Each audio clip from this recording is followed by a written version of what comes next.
রাজার ঘরে ছোট রানী এলো পদ্মাবতী, রানী পদ্মাবতী।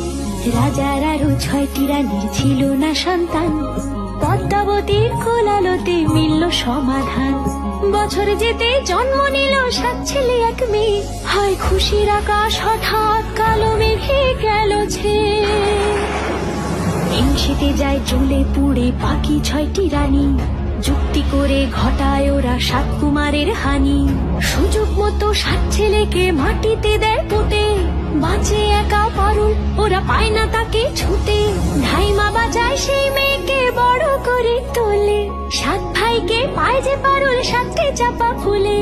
এত কিছুর পরেও রাজার বিপদ যে কাটে না, সূর্য নগরে সুখের সূর্য আর ওঠে না।